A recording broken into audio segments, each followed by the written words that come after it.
The reason we have a little bit different setup, we here at the Touchdown Club are gracious hosts here at the embassy, and we take up this space on a regular basis. And there's I think it's Garver and Garver Engineers is having a function tonight, and we just wanted to help out the folks at BioLite. They asked us if they could go ahead and set up now, so we did this for BioLites, and so that's why there's a little bit of a change here, and we'll be back to our normal look next week. But do thank you for being here. What a great crowd! What a tremendous crowd, even on a sort of a down dopper day for Razorback fans, and we just all come together and hug each other. And I did say last week, I think I said, it can't get any worse. Well, nobody said I was right about anything, to be honest with you. Gary, please come in and bless the food, if you will. Thank you. Thank you, David. I thought all of this stuff was for some of your highlights. No? No. How about those Commodores? Yeah! Let's pray. Dear Heavenly Father, we thank you so much for the day and opportunity to gather together. I ask you to use us today in your service and everything that we do. In your name we pray. Amen.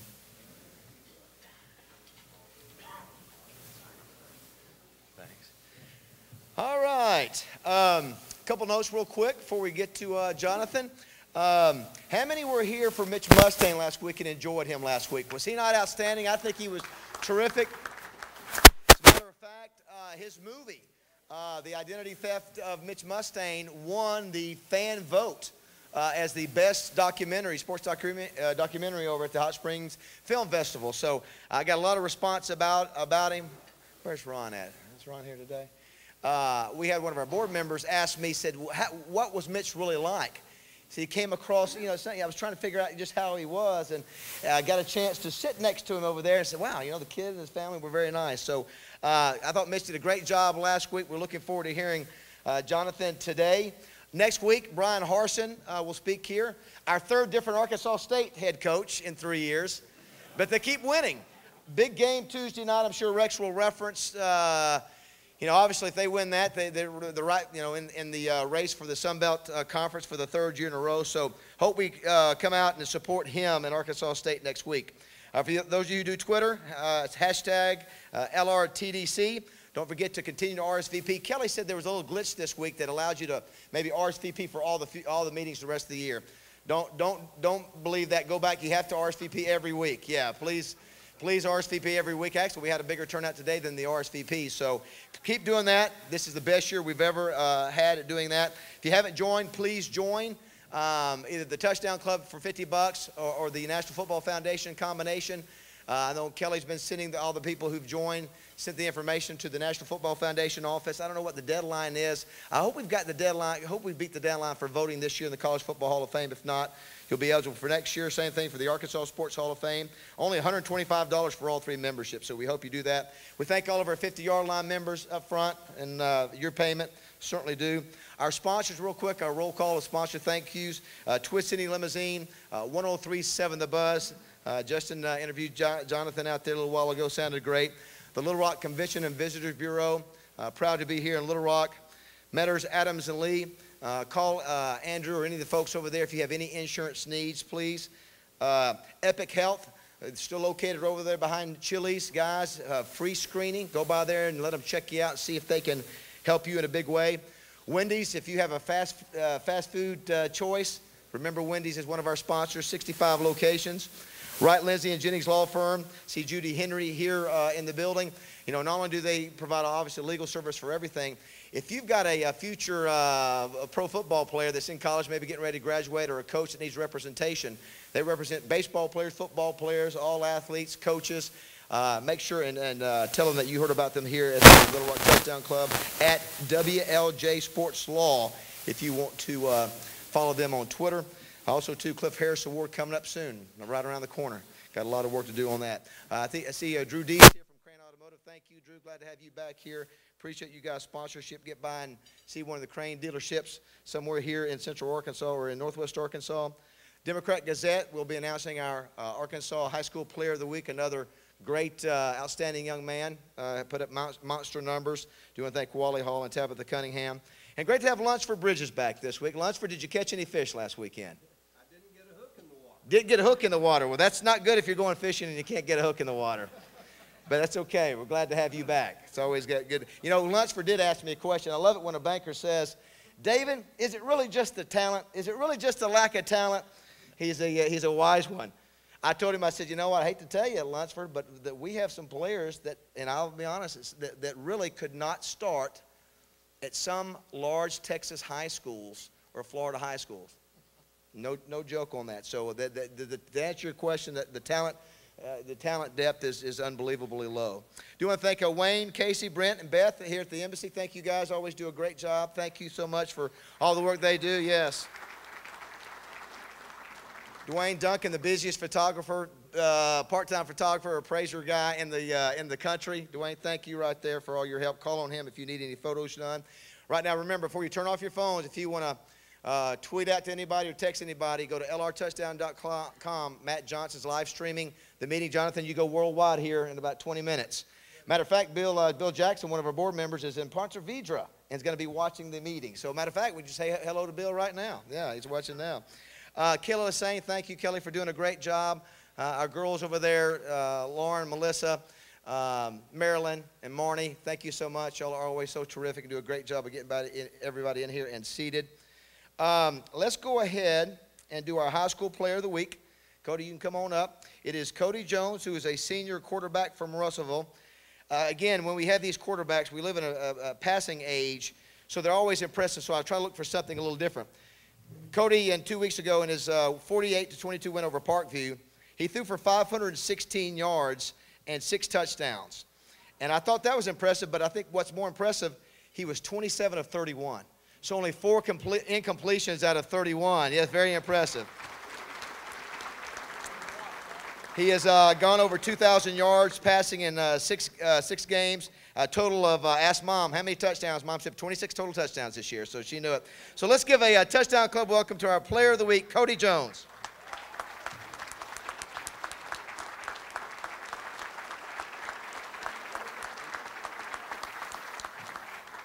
We want to welcome his parents, Joey and Cindy Jones, and also Jeff Holt, who is the head coach at Russellville. And I want to tell you about Jeff. I started the high school weightlifting meet back in, Lord have mercy, it's been 20 years, Jeff, ago. I can't even remember.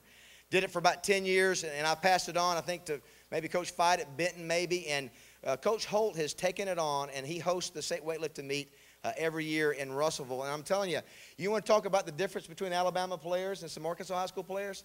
It's in the weight room, and it's in the speed training. And so what you're doing makes a big difference. Like that kid down there in El Dorado, who was the top recruit, I think, in the state. Bench pressed, I think, 405 and power clean 350, which is one of the highest power cleans in the country for a high school. And he did that, I think, at the meet last year. Yeah. So, Jeff, thank you so much for what you're doing with the kids in the high school weightlifting meet. I'll tell you what, we're going to let Rex come up next and do our recap, and then we're going to introduce some special guests. So, Rex, I know it was an exciting weekend in football except for one game that we watched, but come on up, Rex. Thank you, David. Indeed, it was upset Saturday in the Southeastern Conference. Following ranked teams all go down. LSU, Georgia, Texas A&M, Florida, South Carolina. All in all, an amazing day in the SEC. Unfortunately for the Hogs, Nick Saban did not get the memo. It missed somewhere. Second season in a row for Arkansas to fail to score against Alabama. How ironic it should be 52-0 again. Arkansas has now been held scoreless for 7 consecutive quarters. In fact, they've gone 9 quarters without scoring against an Alabama team. Since scoring on the opening drive against South Carolina, just to depress you further, you already know this, the Razorbacks have been outscored 104-0. Nick Saban, of course, strives for perfection no matter the opponent. We always hear that. On Saturday, he came close. Alabama did not have a single turnover, and get this, they did not have a penalty. Neither a turnover nor a penalty in the game. It is the first 5-game losing streak for Arkansas since 1997. That was the last year, in case you forgot, for the old scientific rocket himself, Danny Ford, to be the head coach at the University of Arkansas.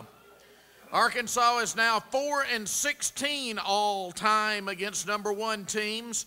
It is the 5th consecutive season to lose to a number 1 team. 3 to Alabama, 1 to Florida, 1 to LSU. Arkansas's last win over a number 1 team was Houston Nutt's final game, 50-48 over LSU in triple overtime in Baton Rouge. That was special, that game. And got to bring out my nut, it's so bad. We thought we'd finish that earlier in the season.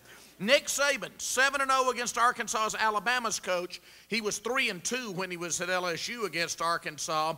It was the 3rd time in 4 SEC games that Arkansas's defense has not had a single takeaway. So enough of that. Let's move on. Ole Miss 27, LSU 24 on Andrew Ritter's 41-yard field goal. Kelly, did Tiger Bait try to get into the meeting today? Not here for some reason. Yeah. Key stat, 947. 947. That was the number of gallons of Maker's Mark that was consumed in the Grove after the game, just so you know. And that was just the LSU fans drowning their sorrows. That didn't even include the Ole Miss fans celebrating. Ole Miss jumped to a 17-0 lead in that game, held on somehow, 4-3 overall, 2-3 in the conference. LSU falls to 6-2 and 3-2. Bo Wallace, 30 of 39 passing for the Rebels, 346 yards. A bad game for Zach Mettenberger for LSU, who had been playing well up to this point, but he threw 3 first-half interceptions, including 2 in the end zone. And how about 7-0 Missouri? That sounds strange, doesn't it? 7-0 Missouri. They dropped Florida to 4-3 overall, 3-2. And you have to think the heat's turning up on Muschamp a little bit, don't you? 36-17. Wasn't even close, and that was without Missouri having quarterback James Franklin. They bring in a redshirt freshman, and he throws for 295 yards.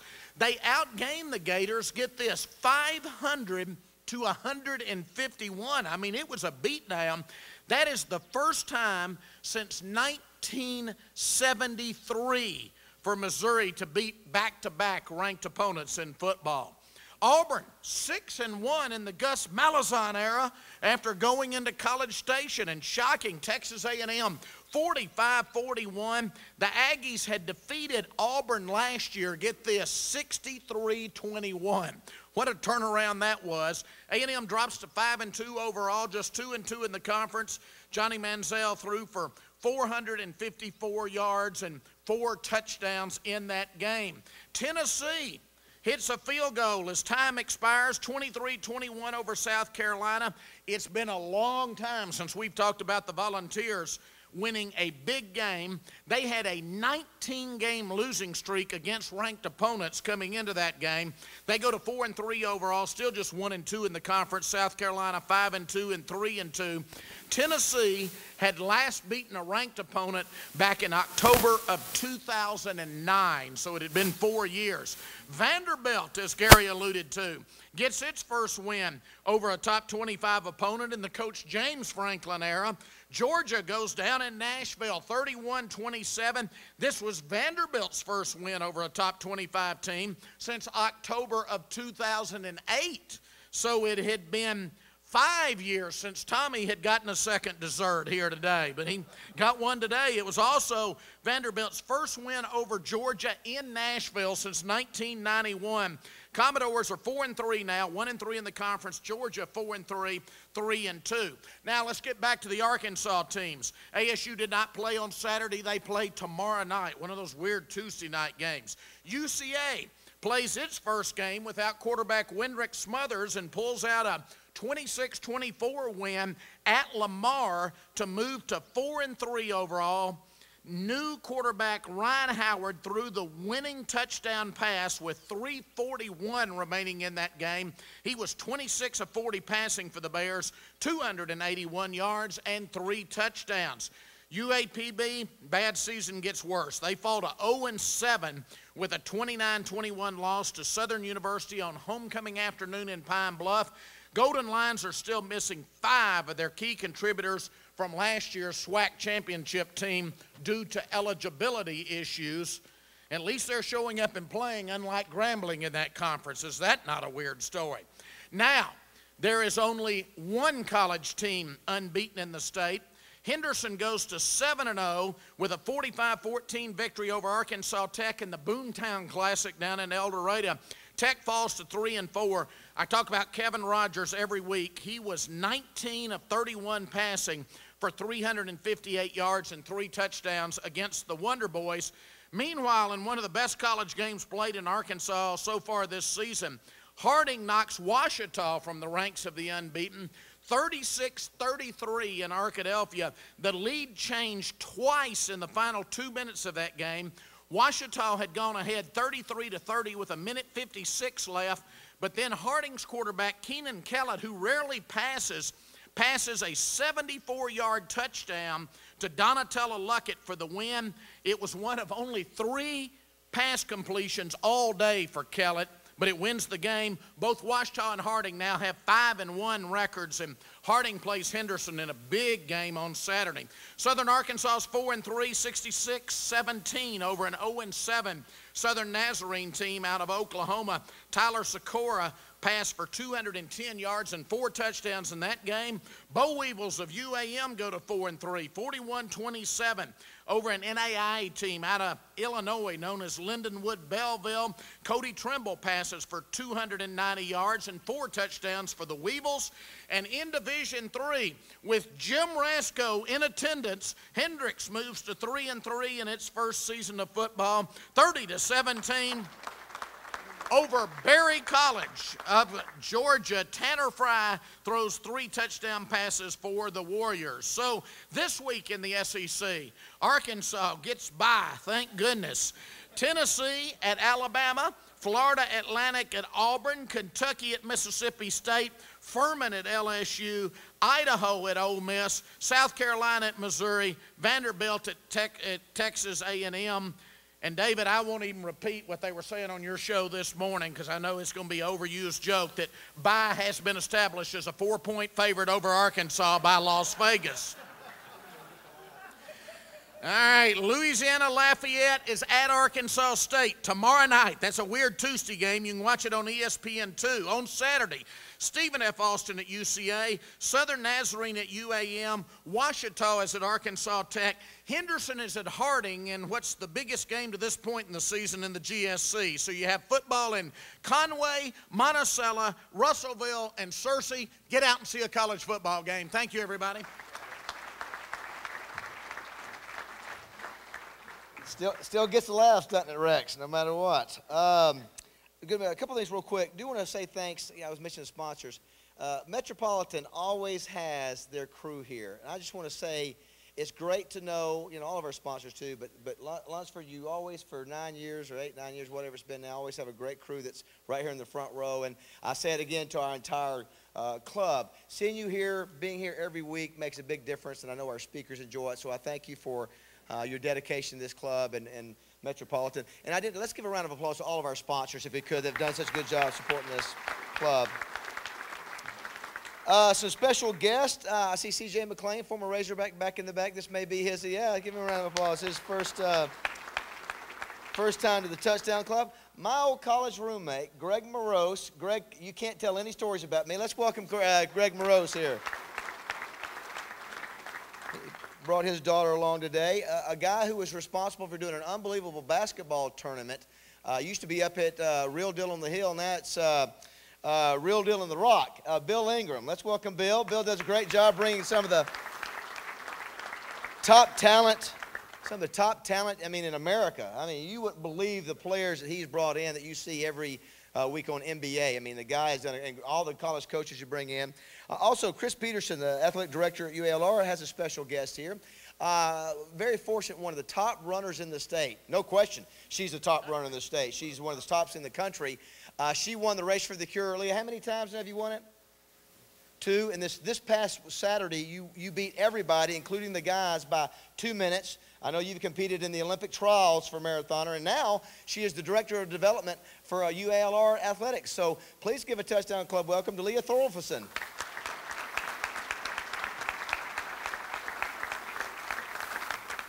I always wonder, those people, those runners, do you have lungs? Do you have lungs? How do you run? I don't want to drive 26 miles, much less run it. Also, in addition to Coach Holt here, Coach Kevin Kelly's been probably one of our most regular attendees here at the club. And if you think about it, Broderick Green, it was produced out of Pulaski Academy. Spencer Keith, who was at Kent State, just lit him up. Hunter Henry is lighting them up. And, of course, Jonathan is a product of PA. So, Coach Kelly, always great to have you here. Congratulations on your continued success, and appreciate you being here part of the club. And I know Jonathan's going to introduce some of his fellow trained folks here. And great to have your folks back, Jonathan. I guess the last time we had Jonathan here, and I'll let Jim introduce him, was 2007, back then, where we brought in all the All-Americans. If you were an All-American, even if you weren't the MVP for Arkansas, and that was your All-American year, we had you, Peyton Hillis, Felix Jones, Darren McFadden, all at the head table. I think maybe somebody, how about that? Is that not impressive? So all I say to that is there is hope. Jonathan's a class act. I asked him to come speak today. Jim's going to introduce you, and then what he's going to do is sort of what we did with Mitch last week. I'm going to let him come up here, share what's on his heart, and when he's done, he and I will do some Q&A, and I think we'll have more time to open it up to you for questions. So, Jim, come up and introduce Jonathan, please.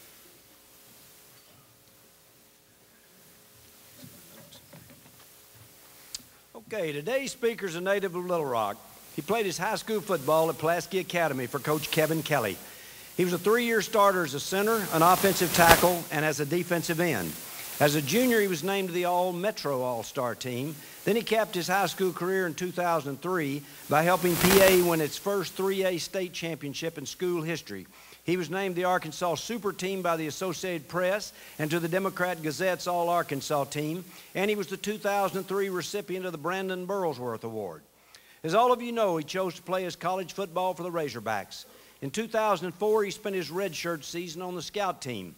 In 2005, he opened the season as a starting right guard and went on to start 7 games at guard and 3 games at center, missing only 1 game due to a severe high ankle sprain. At the end of the season, he was named to the coach's SEC All-Freshman team and was named First Team Freshman All-American by the Football Writers Association of America and by ESPN.com.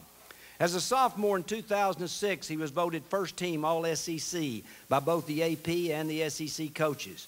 He was named First Team Sophomore All-American by College Football News, and he was one of the 6 finalists for the Remington Trophy, which is given to the nation's top center. He was chosen Third Team All-America at center by the Associated Press. As a junior in 2007, he repeated as a unanimous All-SEC choice, and on December the 6th, 2007, he became the first Razorback in school history to be awarded the Remington Trophy as the nation's top center. He was named First Team All-America by 8 major selectors, including the Football Writers Association of America, the Sporting News, and Sports Illustrated. He also won the Jacobs Trophy as the top blocker in the SEC. His blocking helped teammate Darren McFadden win the Doak Walker Award as the nation's best runner in both 2006 and 2007. As a senior in 2008, he was again finalist for the Remington Trophy, and he was named to the watch list for both the Lombardi Award and for the Outland Trophy. He was named First Team All-SEC by Rivals.com. He finished his Arkansas career by being a starter in all 49 games that he played during his 4 seasons as a Razorback. In the spring of 2009, he was drafted by the Cincinnati Bengals and signed a 4-year contract along with a large signing bonus. He played in 8 games for the Bengals as a rookie in the fall of 2009. Following the season, he underwent first surgery on his left hip on February the 19th, 2010. He got married on February the 27th, 2010. And he had surgery on his right hip on March the 23rd, 2010.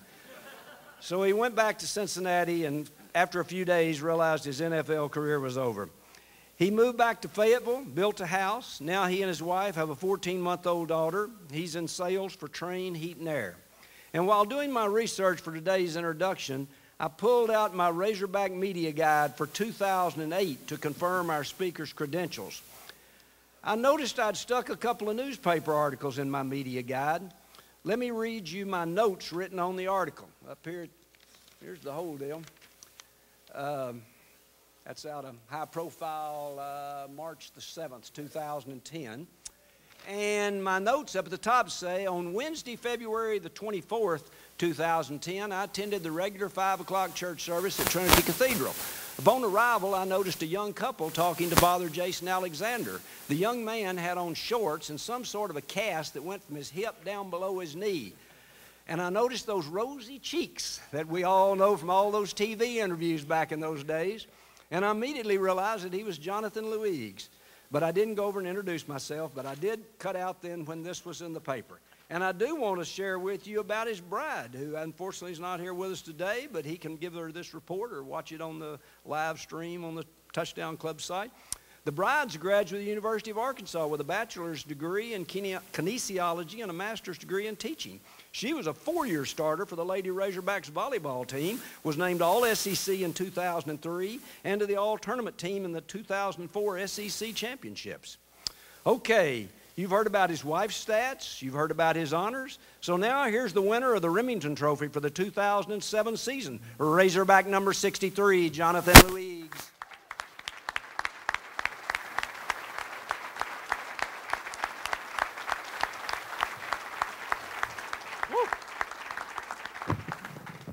That was a pretty good introduction there, Jim. Makes me feel like I could still get back out there and play a little bit. Thanks for everybody coming out. It's an awesome opportunity to be here. I want to thank the Little Rock Touchdown Club, the sponsors. Thank Mr. David Basil for asking me. I got a joke with him, though. He must be reaching pretty deep for speakers if he has an old washed-up offensive lineman to come talk to you guys. But nevertheless, I appreciate it. I think most of you know my story. Born and raised here in Little Rock. I grew up with a great family. They're sitting down here. My dad, Gary, mom, Yvonne, my aunt, cousin Jennifer, and her son. Look at him over there. Anyway, they're the reason I'm standing up here today. Taught me the tools I have now. Gave me the great work ethic. And I really want to call them out. They never missed a single one of those 49 starts at the university. I appreciate that.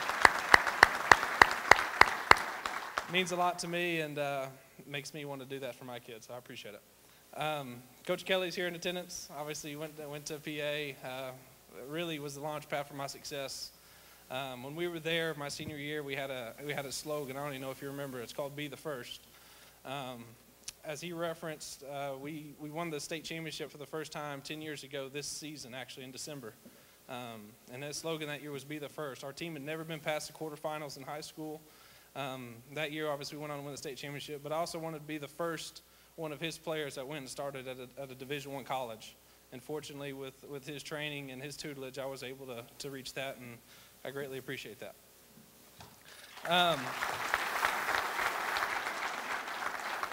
So onto that night, I remember it like it was yesterday. We were playing Shiloh in the semifinals, and I remember, if you ask Steve Landers, it was him that got him there, but I remember Danny Nutt and Coach Mike Markson coming down and watching me that night. They had to leave at halftime. They were playing in Little Rock the next day, but came out and watched that game. And I remember my friend Samuel Muncie coming up to me after the game when we were shaking Shiloh's hands. We just beat him to advance to the state finals, and he told me that Arkansas had offered me.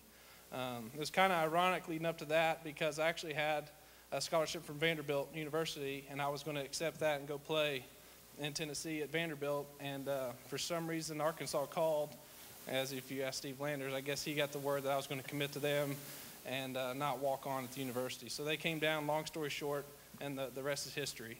In fact, I was so excited that night, my mom can remember, I went out with some friends and came back, wasn't feeling good, and I don't know if it was the excitement or whatever, but got sick that night. I don't know what it was, but anyway, on to Arkansas we go, and I remember as a freshman going up there saying, man, I just want to make a name for myself. I didn't want it to be a wasted scholarship because I know how valuable those are, and they really, two-star recruit, didn't know if I fit in. So I really wanted to go up there and just work hard, just kind of not take any day for granted. That's what my dad always taught me, is don't take anything for granted, and I tried not to. But I remember the first day of full pads, Coach Nutt liked to gather all the players around. He called it bull in the ring, and what he would do is he would just man versus man, and he would just call guys out, offensive lineman, defensive lineman, linebacker, tight ends, whatever it may be. And I remember I went against Keith Jackson. And it was the first play, and Keith was a good player. I think he was freshman All-SEC. I mean, really stout. As you can remember, he was 6'1" in the media guy, but really he was 5'9", 5'8", 5'9". But he had me out leveraged, and I was used to coming from a 2-point, so we get up there, and Coach Nutt blows that whistle, and Keith just takes me for a ride, plants me on my back in front of my new team and stuff, and I just want to go crawl in a hole. I'm so embarrassed, and Markinson's calling me soft and left and right, and it just wasn't good. But anyway, Keith picked me up off the ground and said, welcome to the SEC. And everybody has those moments. Mine happened to be in practice and a few more times that year, but Keith Jackson, for some reason, each year leading up after that, kept getting shorter and shorter, so I'm not sure what he had going on there.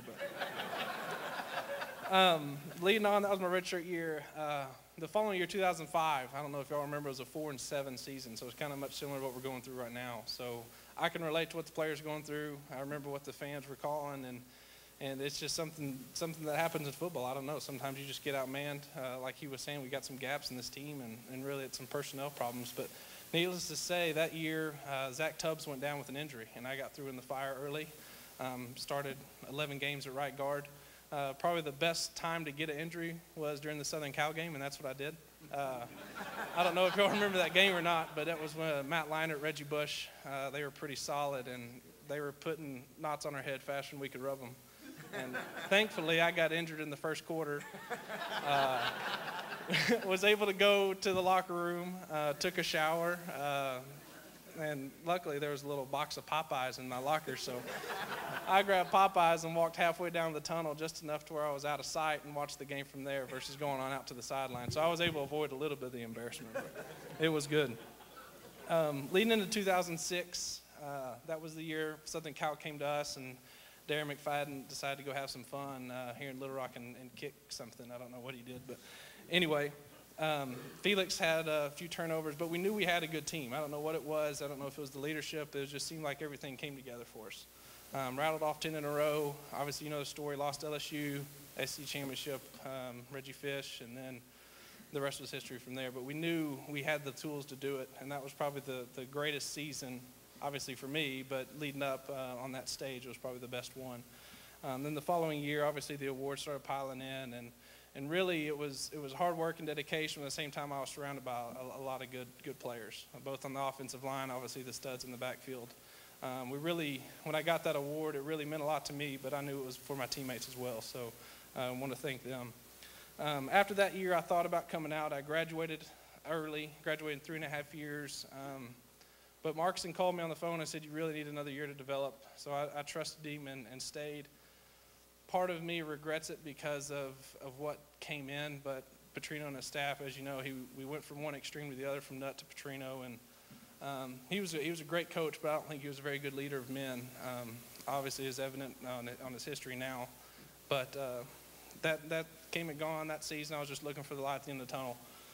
Was fortunate enough to get drafted by Cincinnati Bengals in the 4th round. I remember it like it was yesterday.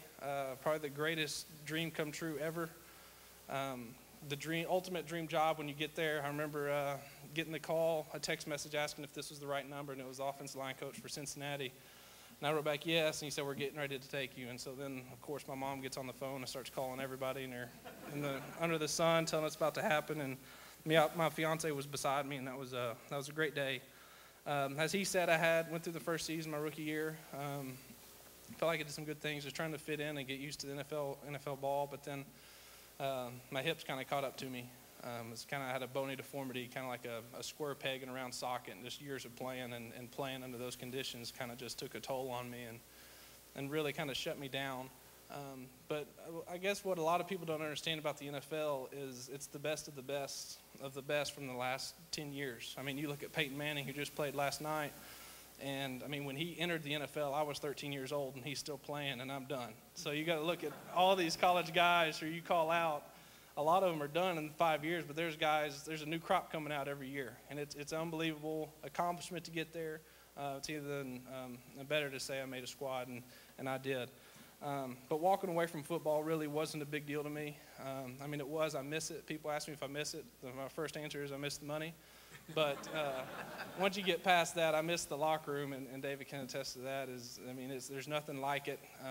There's nothing like running through the A, nothing like being escorted by police. It's a great experience, and I wish everybody could experience it, but I was fortunate enough to do it. Now, like he said, he kind of not ruined my conclusion, but took it from me. I built a house in Fayetteville. Built a garage big enough for my bass boat so I could get out and fish whenever I need to do that. But really, when you look back on it, and you can say you want to go to any level of football, by far high school was the most fun any player can have. So I mean, I know you just had a good game and stuff, but soak it up, because like that, it's gone. And I played all levels you can, and high school was by far the best. So I appreciate y'all coming out. I think David and I are going to do some Q&A now. Jody, could you get that chair around on the other side behind that? Yeah, let's go ahead. I appreciate you guys. Give a round of applause for that. Just put that right there. Everybody vote for Jody Mahoney since he's doing hard work here. Thank you. You got the mics? It's got I think it's got a wire down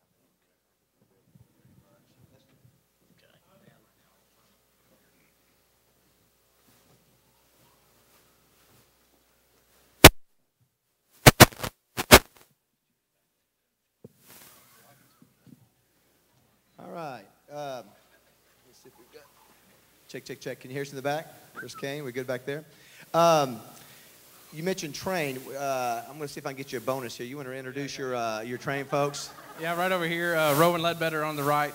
I actually went to high school with him, knew him since I was 5, 6 years old. And then Carrie's my boss on the left, so don't say anything bad about me to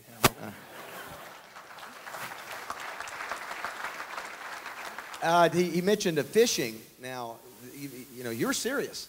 I mean, you said, hey, call me after I get through fishing. You were in a tournament for money. So you're sort of taking that competitive deal. It's not just casual. So you take it pretty serious. Absolutely. It's the only way I can compete now, especially being old and decrepit like I am. But we actually had a fishing tournament yesterday, 40 boats. I was fishing with another guy who actually fishes professionally on the FAW Tour. But anyway, we thought it was a 5-fish limit the whole time, and it was actually 6 fish. And we were throwing our 6-keeper back and back. We didn't read the rules, and come 2 o'clock, I look at the rules. I'm like, you know, it's a 6-fish limit. He's like, you're kidding me. I was like, nope. So anyway, long story short, we came in 4th, finished 1 spot out of the money, and we would have. I think we would have come in 2nd or 3rd. We at least would have cashed it. So we might see maybe a future professional, maybe. I doubt it. I'll keep my day job over here. You mentioned the Pulaski Academy experience, the first state championship. You know, did that wide open offense, I mean, that's what everybody seems to be doing today. Do you think that gave you an advantage going up to Fayetteville, maybe playing in a system like Coach Kelly's? You know, I think it did and it didn't. The time I went up there, we were ground and pound. Right. I mean, we were running zone scheme, hand on the ground. One thing I will say benefited me was playing center, and just the mindset he had us go through was you win at everything, whether it's who gets the lunchroom first, who finishes the sprint first, or who, you know, you just built that competitiveness up in us. And, I mean, it really stuck with me going through and really gave me a winning attitude in college. And you obviously won first to the lunchroom very often, right? Yeah. I was asking to go to the bathroom right before the lunch bell rang, so I could get a head start. Now, how heavy were you in high school? What was your size? I think I was about 280 when I came out. I don't know if you caught it, he mentioned he was a 2-star. Did you went up there, because as a matter of fact, I think I'd read that a lot of people overlooked you for whatever reason. I think you had a couple other offers, but did you feel like you had something to prove when you went up there that you were a 2-star, maybe not the 3- and 4-star? Yeah, you know, I had a little chip on my shoulder going into it. You know, we were a small school, 3A classification in Arkansas, which you said small schools in Texas are still almost 10 times bigger than the small schools in Arkansas. And going into it, I felt like I was overlooked. My year, we had some other guys on our team that were really made a name for themselves. Matt Stoltz and Stephen Green, some of the guys that got the headlines and got the big offers. And I felt like I was getting the short end of the stick. But really, I just kind of took it with a grain of salt, knew that if I kept working, kept following my dream, then it would all come to fruition for me. I think that shows some of the imperfections of recruiting evaluation. Certainly, we saw this weekend with Alabama how some of those are correct in the evaluations, but I think we see with a situation like yours how you turn out to be a 2-star, turns out to be an All-American and one of the greatest centers to ever play at Arkansas. Who were some of the other players in your class that you went up to Fayetteville with that you remember that freshman class? Yeah, Peyton Hillis was part of that class with me. Another two-star, Jamal Anderson, who ended up being First-round draft choice. First-round draft choice, so obviously they missed on him too. Weston Dacus, good buddy of mine now. I'm trying to think who else.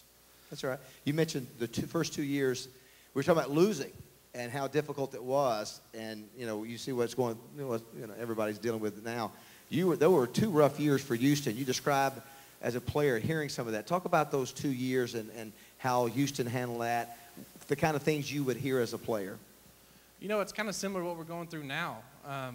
Obviously, we had lost Matt Jones as a quarterback, had a new guy come in. We were kind of trying to find our identity, had young, very similar to what we're going through now, young running backs, true freshman running backs, guys trying to fill gaps. And it doesn't happen overnight. It's the step up from high school to college is immense, and to ask guys to come straight out of high school into SEC and play the guys you're talking about, the C.J. Mosleys, the defense from Alabama or the offensive line from Alabama, it's a humongous step up, and we're kind of just going through the growing pains right now. It's easy to relate to. Yes, I guess your junior year when you look back and all of a sudden you see, hey, there's Hillis, Jones, and McFadden. Did you look around and you guys just know, hey, wow, we're going to be pretty good? Or is it something that it took a few games and all of a sudden, hey, we're on our way? Well, I think we saw it towards the end of their freshman year, the talent that was coming up. And then the following year, I think we got some guys healthy and just in camp and the mindset. And I think part of it is Houston felt the seat under them getting them pretty hot. And it was just a different mindset in the offseason. And it's just, I don't know what it is. It's hard to put your finger on it, but if anybody who played sports, when you know, and we just knew going in that year we're going to have a good season. Speaking of hot seat, last week we had Mitch Mustaine speak here and talked about how crazy that year was. Your reflections on Gus coming in that year and the meshing of the coaching staffs and the freshmen. Yeah, I think it was, I'm not sure, wasn't familiar with behind the scenes until after with Gus coming in, and I don't know if there were some bad feelings towards him coming straight from a high school coach to an OC job in college from guys who had put it in trying to build up to that position, and he just kind of jumps in front of the line. But obviously he brought in some good players with him from Springdale and really catapulted us with trying to get Darren, Felix, and Peyton all on the field at the same time, and whether it was Danny Nutt or him. But either way, they worked together, put their conflicts aside, and really made us a good ball club. Some said, I've heard some people say, well, that team was talented enough. Maybe you should have won even more games than you did. You agree? Disagree? Yes and no. I think we had a good season, but any team's going to fall. You look at LSU playing at Ole Miss. They were 6th in the country, supposed to arguably one of the best teams in the country, maybe win the national championship when they played Alabama. And you just never know what's going to happen. Turnovers kill you. Obviously, we had 5 against USC, lost all 5 fumbles to that team, and we lost 50-14. I think they scored 28 other points off of those turnovers. So, it was crazy. And some of you remember I've said that call in the SEC championship game by Urban Meyer, you guys had the momentum, and he tries a fake punt on his own 20. Gets the first down, you guys still hold him, and all of a sudden Reggie Fish happens. So you guys really had them on the ropes and really had that game in control in the second half. Yeah, for sure. I remember walking out to that game, and it was 75-25 Florida to Arkansas. I was like, where are the Arkansas fans at? But anyway, that stadium was going crazy the first 2.5 quarters, and we had finally shut them up, there's not a better feeling when you're on the road and have a rowdy crowd and you can just hear crickets when you're on offense. It's fantastic. But yeah, we had them on the ropes, and I still think to this day if we would have won that game, we would have been national championship. I really do. Even though we had lost 2 games, we'd been 11-2, and I think we would have gone. Obviously, Florida goes on to win the national championship after that. I think it's interesting, I think all of us, especially folks here who have not played football, to hear what you said a minute ago about Coach Petrino. I had the same situation, is that I played for 2 coaches. I played under 2 coaches, played under Coach Holtz and then Coach Hatfield. 2 different completely personalities. When you may just talk about that transition, being under Houston and you being a team leader. Talk about how difficult that was. It's similar to what Swanson's going through right now. It's just you're used to something for 4 years, and then a new coach, new regime comes in. And when Petrino came in, they cleaned house. Everybody from Frank Broyles took a step down. Jeff Long came in. The training staff changed. The football support team changed. It was a complete change of face. And regardless if you're a grizzled veteran or not, it was like you're a freshman again. And it's tough to get things rolling. And when they change like that, it's hard to say how it affects just the little things like the meetings, the way practices run, the organization, the way you go about your day. It's just all different. It's funny you mentioned personality differences. You know, I could say the same about Coach Holtz and Coach Hatfield. You know, you as a player, so you played under Houston, who was more of a positive rah-rah guy, and Petrino Rule with the coach with more intensity, discipline, verbiage, as a salty verbiage. As a player, which do you prefer? You know, I think you need a steady combination of both. I really think the coach has to know when to use verbiage and when to really light a fire on you, but he also needs to come give you positive reinforcement. When you score a touchdown, he needs to high-five you off the field, which sometimes happened and sometimes didn't with Petrino. It was just, I don't know if it was something that we weren't his players, he didn't care, if it was just a mindset of that's how he was raised with his dad, because I know his dad was kind of the same way. Do you think it was interesting? Did you hear what he said? He said Coach Petrino was a good coach, but maybe his style was not maybe the style you like. So I think that's a good reflection that sometimes you play for different coaches, and they're excellent football coaches, but they just deal with players different. So as a player, you deal with that, and you just still thankful that, you know, that coach brings something good to the table as far as his expertise or whatever. All right, throw a couple names at you, just top-of-mind thoughts. Darren McFadden. Great guy, even better football player. Wish him all the best. Felix Jones. Dave Chappelle. Dave Chappelle. Is that physically or his humor, sense of humor, or both? More physically, but his humor and his smile. He does look like Dave Chappelle. It kills you. Between those two, McFadden faster, McFadden by far, McFadden the better player, or because Felix was the highest rusher per average in the country that year. Oof, that's tough. I would say McFadden got the brunt of the carries. Felix was maybe more involved with the more trickery misdirection play, so it may be a little misleading. Obviously, both of them kind of struggle with injuries or whatever in the NFL, so it's hard to gauge which one was better. Peyton Hillis. Not the smartest, but a hard worker and a good friend.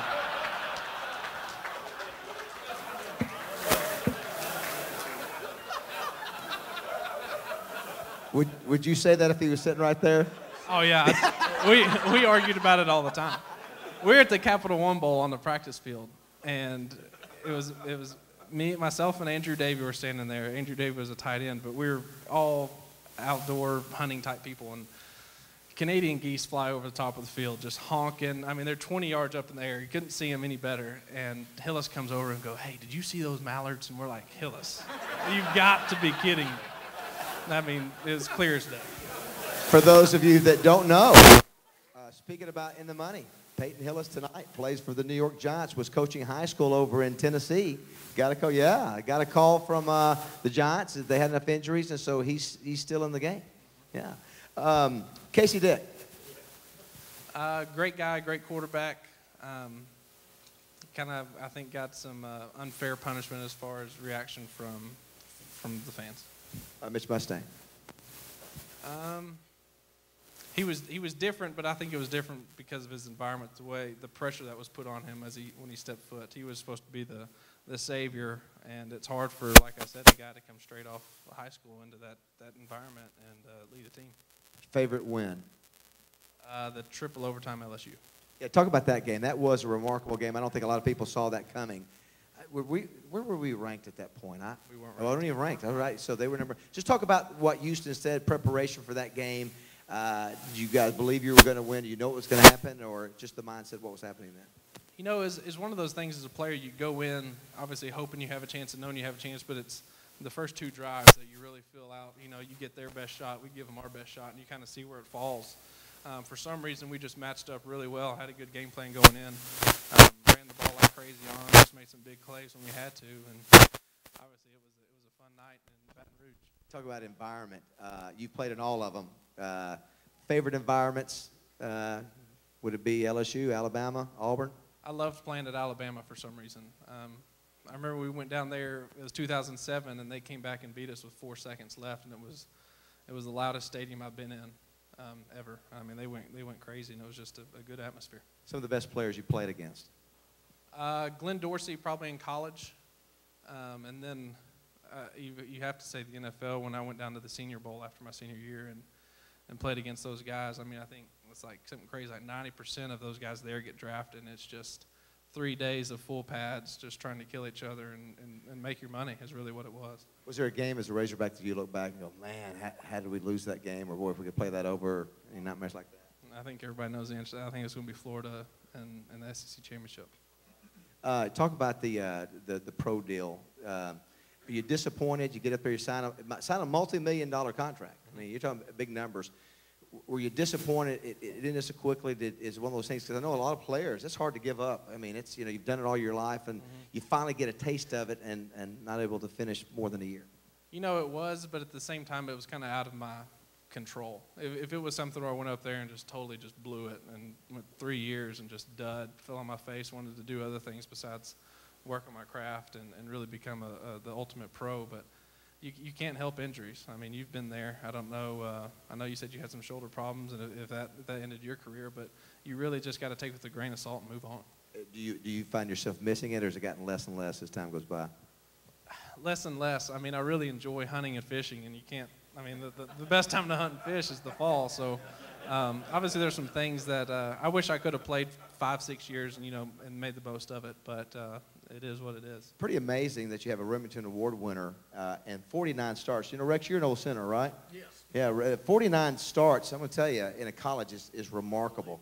And now Swanson apparently may break that record, right? I think maybe talk about him and the kind of center he is. Yeah, he's a great player. Obviously, like you said, been fortunate with no injury so far. I think he got dinged up a little bit maybe a couple weeks ago, but it's a great feat. I mean, he's played on some good teams, played a lot of games, and wish him the best going forward. Hope his body holds up. Got to ask, my recruiting was not great in college. So what was it? How did you meet your wife? How does that work? How do you meet the volleyball girl? How do you make that work? You're over there practicing football. How do you get around to meet the volleyball girl? Well, she's actually older than me, so she was done. I met her after she was done playing. So it was just a friend of a friend, and just met at a party and just started hanging out. And so you have one child now? One child. Talk about that experience. Life changer. The bass boat hadn't been out of the garage as much as before, but no, she was I wouldn't. Going into it, it's cliche. You say you're okay with the girl, but you really want a boy, And she came into my life, and I wouldn't change anything for the world. You want to have some more children? Yes. If you have a boy, will you in the midst of all this talk about concussions and things like that, would you encourage him to play ball? I'd encourage him to play. Obviously, I think by the time he would get up, maybe there'd be some new technological advancement going on, or maybe just playing the game a little bit differently than the way it's been played the last 20 years. But I'd encourage him to do whatever he did. I'd follow what my dad did, and it was kind of make your own decisions, and I'll support you. You played 49 games. Speaking of, did you have games where, the rules today, you'd probably been pulled out? Did you have any tough concussions? Did you have those kind of things happen to you? I didn't ever get knocked out, and I got knocked cross-eyed to where I was cross-eyed for like 3 or 4 plays. For instance, at Mississippi State, we had to win that game when we won the West. It was in 2006. And I think we got the ball with 8 minutes, and they call it the 4-minute drill where you just try to run and get first downs and drain the clock. And we kept running the same play over, right and left, where I pull around and pick up a linebacker, and he ear-holed me one time. And I was seeing double and triple, and I remember coming to the ball, coming to the line of scrimmage, reached down for the ball, and I reached for the wrong one, and I touched the ground, and I had to move my hand over to the right and get it. But nothing real serious. I think I got it okay. Do you remember? Did you ever give one of those? Do you have one? I don't know. As an offensive lineman, is there one play that you remember that's maybe the play that if you dream about, either you knock the guy out, you pancake him, or it's a big block you throw downfield for McFadden? Any of those stand out to you? You had a lot of them. Yeah, there was a few, and I mean, with those guys, you didn't really have to block that. You really had to just get in their way, and they were gone.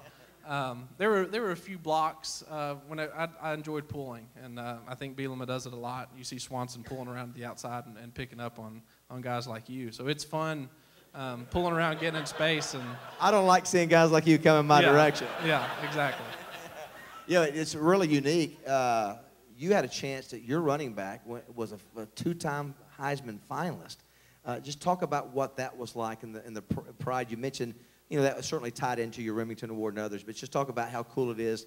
You look up there, and there's your teammate up for the Heisman 2 years in a row. Yeah, I was kind of bitter both of those nights because I really thought he had a chance to win both, especially when Troy Smith won, and then obviously Tebow beat him the second year. But just watching him go and know that he was representing us, our state, our team, it was a pretty good feeling. Last question, and I'll open it up to some from the audience.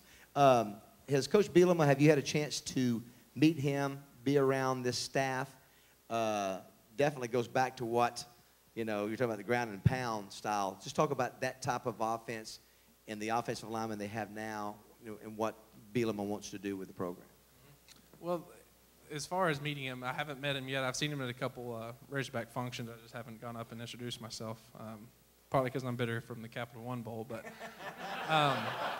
no, as far as coming back to a different style, it's going to take a few years. I mean, obviously we recruited, we were heavy on the skill guys, receivers, and speed, and he's wanting to get back to the nitty-gritty and knocking them in the face. And it's going to take a few years to develop, just like it took a few years for Petrino to go from Houston Nutt's offense to what he wanted to do. So we just got to be patient and trust that he's going to get it done.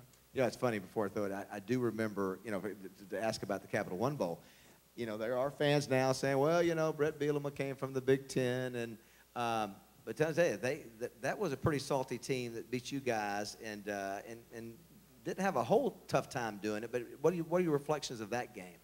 Yeah, well coach didn't make any mistakes. I mean, they were just disciplined, whether it was linebackers hitting the right gaps or really just stopping us when they needed to stop us. But with Brett Bielema and his success at Wisconsin, you got to look at the players he sent to the league. I mean, if you look at the offensive lineman he had drafted, if you look at J.J. Watt, developing him into, NFL Defensive Player of the Year. That guy's a stud. Can you look at this team? Obviously I'm going to all the games, so I can see him in person. Can you look and see, you got two freshmen starting at guard. You got a walk-on in Hurd. Can you look and see where, wow, inexperienced, just maybe outmatched, need better talent, or any other parts of the field? Absolutely. I remember last year I was able to be honorary captain for the Alabama game last year, and going down on the field and standing with Dean Weber, who was a trainer, and I was looking at Dean and just looking at our young guys who look like they should still be in high school, and then looking at Alabama and going, holy smoke, we're going to get killed. It's not even fair. It's like looking at thoroughbreds next to miniature ponies. And you got to develop, like you said, with the strength training. It's a huge part of this sport, and a lot of it goes into it. So we'll see what happens. It is amazing how visually you can see. You're looking at, you're getting, Alabama's getting the top talent, especially in the line play. You got those two brothers that are 6'6", 310, 320, playing right beside each other. Mm-hmm. And the defensive line are all 320, 6'4", 6'5 guys. And, you don't see many bellies. And so there's a physical disparity that's easy to see. So any questions in the audience for John? I thought he did a great job of answering questions. Good so far, y'all? Isn't that excellent? Tell what, if there's anybody got any questions? Well,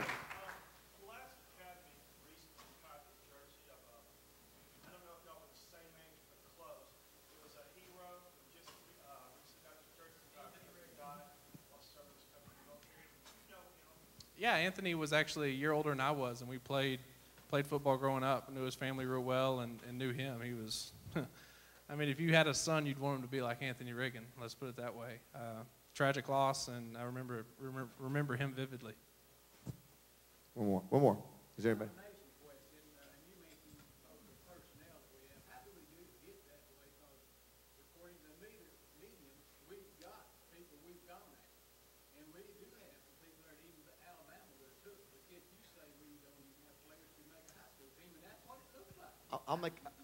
I'll make a comment. One is that obviously the writers here you're never going to write negative columns about players we recruit. You can certainly see where we're up against Louisiana Lafayette or whoever versus Georgia. Of course, the Alex Collins kid was a 4- to 5-star recruit. He was a kid that everybody wanted.